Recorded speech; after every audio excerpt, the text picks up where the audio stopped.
Most women today in the West are raised to be workers. They're raised to be workers. They're raised to go get an education. They're raised to make money. They're raised to be workers, not wives.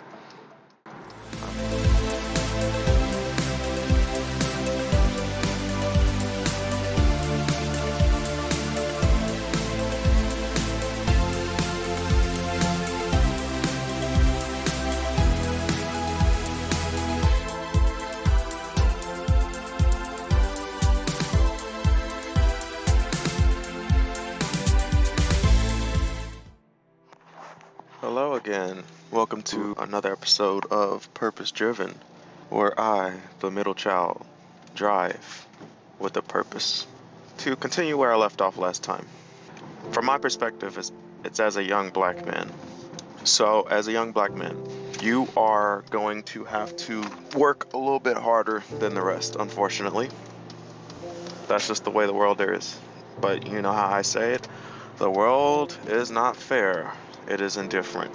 Now, there is some pride in that because as a young black man or as a black man in general, you had to outwork the competition to get the position you are in. So more times than not that if you are at a certain level, at a certain position, for a fact that you deserved to be there. So take some pride in that. Please do. From what I've learned, you have to toot your own horn every now and then because if I'm just being honest, especially as a black man, not too many folks will do that. Me, myself, I had support, but not as much as my competition. So there are a lot of young black men out there that don't have the proper support. But when it comes to dating, let's get back on topic. So I was talking about dating with a purpose. I was talking about dating for the outcome, which is marriage, for me, to have children. Now, if you are one of those people where there are people that don't want to have kids. I don't have anything to do with that. I want children. From what I know, most people want children. I mean, the perception of that might have changed today, which is reasonable because the cost of living is so high. There are people that are pretty much saying like, hey, I don't want to bring my kids into this type of world. And by all means, they have the right to do that. But for me, I was willing to work and put myself in a position to get my children. And right now I'm continuing to even further improve upon that so I can have more children because I want 3. I currently have 1. I want 3, at least. So yes, I want to be very fruitful, but I'm going to be very reasonable with that. And I know that I have a goal I have to meet. I have a certain income bracket I got to be in to achieve that. So that when I bring those additional 2 into this world, it's into a world where I can provide for them comfortably. Because as a father, as a man, that is what I believe my purpose is, to provide for my kids, for my woman, for my family, my household in general. For you, however, for anyone watching this video, and you want to know a bit about how I got to the point I am, where I am actively still in process working to build my family with a woman, a black woman. Early on, I dated with a purpose. You will have to get comfortable cutting people off. You will have to get comfortable not only being said no to, but saying no. Because there is going to be rejection, trust me. If you're like most men, you like to go after the most attractive women and, try your hand at it. If you're a bit shy, you probably wouldn't, just because you're shy. But go ahead, put your hat in the ring. Get out there, get used to. I mean, if you're a salesperson, you should be used to this. I mean, there is a lot in sales there's a lot in business in general that applies to just life in general, especially dating. Like dating and business to be honest, they are very, very well aligned with one another. There's concepts where you learn in one where it very much affects the other and vice versa. You're going to have rejection. Now, you're also going to have to be reasonable because in the black community specifically in general, it's heavily prevalent in the black community where you do have a vast majority of broken families. Family structure is just imploded far worse than for other societies. So there's less exposure to proper family structures. There's less exposure to, in a lot of cases, to fathers in general, like in the household, like living under a father's authority.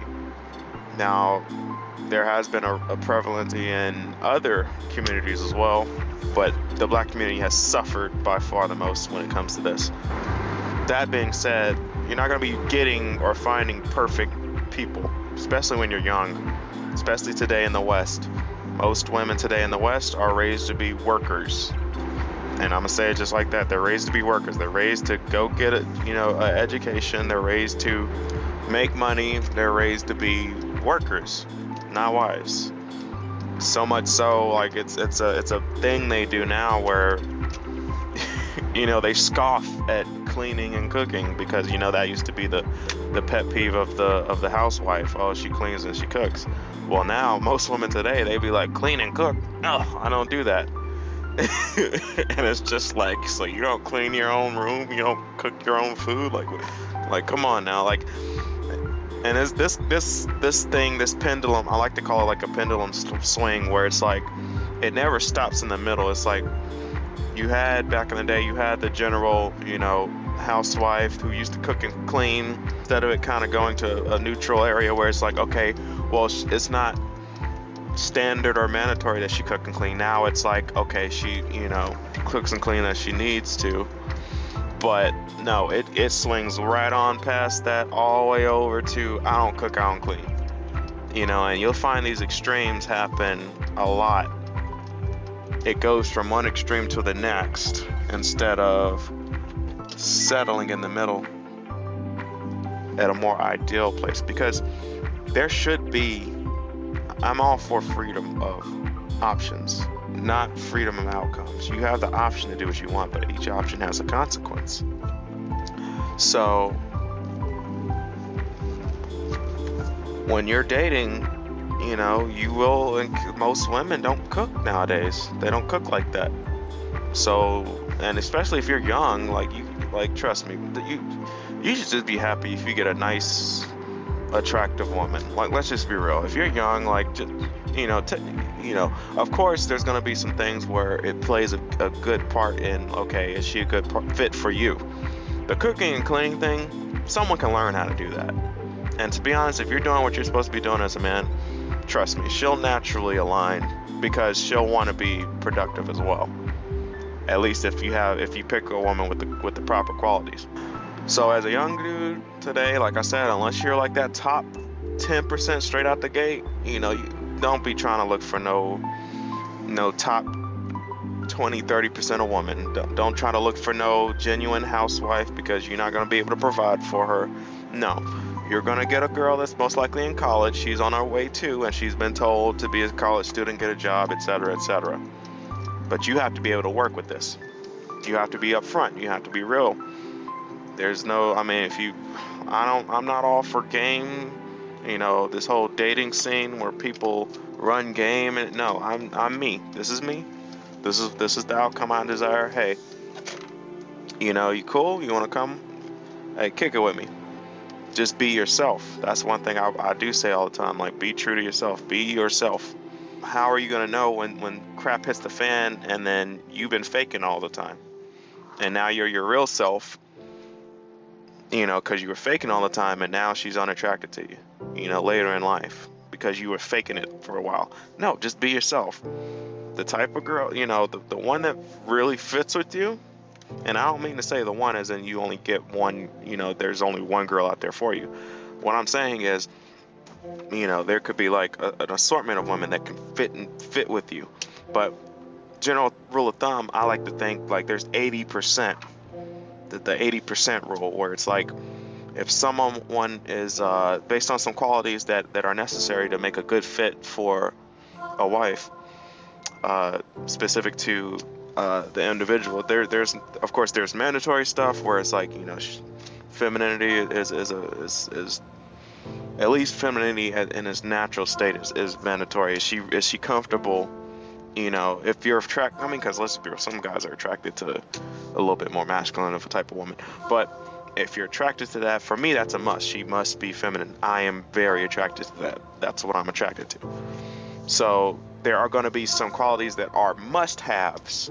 They might make up, 40 to 50% of those qualifying qualities. And then there's going to be qualities where it's like you just kind of nitpicking here and there. Okay, did she grow up with a father? Does she have a father figure in her life? Now that could be one of the important things in your life, because from what I do understand is if a woman is around a man, or she, like, not necessarily a man that's not, when I say around a man, I mean her father or a father figure, and she respects, or she knows how to respect that authority, that's a huge plus. And like I said, nobody's perfect. So her parents might not have necessarily been married, but her father was in her life. That's acceptable to me. But if like her life was completely void of a father, I mean, I'm sorry, but that's a big red flag, because I know personally that's going to be a big hurdle that I'm going to have to overcome. I'm a young man. I'm still figuring myself out. I can't, I was reasonable at the time. So I'm not trying to fix anybody. I'm just trying to get somebody who I can work with. That's exactly what I was doing. That's exactly what I did. I was trying to get somebody who has similar beliefs as me, who has similar core values as me, who of course respected me and saw, like I said, as I was me, she would tag along with me. It wasn't me trying to hit it. Like me and my wife currently, when we was chilling, kicking it, she would hit me up more to try to be around me, probably more than I would hit her up. And mind you, that doesn't mean I wasn't attracted. I was very well attracted. Like the first, week or so we met, hung out, I was all for it. I was all in. I was like, hey, this chick is cool. Hey, I can kick it with you. Like we was watching, funny YouTube videos and stuff, kicking like we became friends almost, that first week. Instant friendship. And of course it evolved, but we had and through the talks we had, when things got serious and we seriously started taking each other seriously, dating, sex, marriage, we had similar core values, we had similar understandings of life, and I had already kind of made in my mind, I want to have this many children, I want to be at this place at this point in my life. She, on the other hand, of course, like a lot of women, that she was just kind of living in the moment. She didn't really have plans on marriage or kids. Actually, if I'm being honest, before she met me, she was like, she didn't think she would meet a guy like me and be considering or at this point now having my children. She was thinking like and it was like a heart to heart, because I'm sitting down talking, we're having a good conversation that we do from time to time, and she was like, yeah, before I met you, like I like kids, family, that kind of thing, it just wasn't even really on her mind. Like she thought she would live her life just working and have nobody, because she didn't want to be a baby mama. Thank God she had a little more reason to her, but she saw the outcome of a lot of women around her. They were single, unmarried. Now she does have more married women in her family, I will say that, but let's just be real, like when she would go to a majority black high school, or she was around majority black areas and stuff like that, most of those girls were single. A lot of them were baby mamas, not married, not wives, but I was like, hey, I want to have a family unit, I want this structure, I want this, that, blah blah blah, this is all the things I want. Now it wasn't like I had a whole rap sheet, but it's like this came out through like conversation, so I'm just giving a synopsis of everything. But it was like, I let her know the kind of what I was envisioning. She liked the vision, she jumped on board, and that's history. So for you guys, as you're building, as you're still young and going either through college or the trade route, whichever route you're going, as you're still building, or if you've already gotten to a certain point, you're gonna have to at least leave yourself open to the women around you. If you completely, now, I mean, I get it. If you want to cut yourself off completely just to focus on your goal and then try again to get the best type of woman you can in the future, I mean, fine, do it. But for me, I valued a woman who was there, while I'm building. Like I valued like being able to say I'm I've been married for 10 years in like my 30s. I valued that kind of like me and my girl, we did this together. It wasn't just because she has a lot more invested in me and I in her. So the bond we have is much stronger than, say, if I had left her, went out here, worked 10 years, worked hard, and then met another girl, and I'm already successful where I want to be, and I just meet some other girl, in the future. It's not going to be, to be honest, to me, it seems like it's going to be more transactional than anything, because, it's more like, oh, I want a family and kids now. Let me go find a wife, which, that is a lot what marriage is anyway. But when you're young and you grow with someone, and like I said, we're not perfect when we're young, but I've seen her progress and grow. She's seen me progress and grow. We understand each other very well, to the point where when I do get to that point, 10 years later, it's like clockwork. She knows me, I know her. We communicate very well. We know exactly where we're coming from with one another. I mean, to a certain extent, it's like certain things I'll say, and she's already on point. She already knows exactly what I'm thinking, what I'm doing, and it's just like, okay, cool. So, that's just something to think about. But till next time.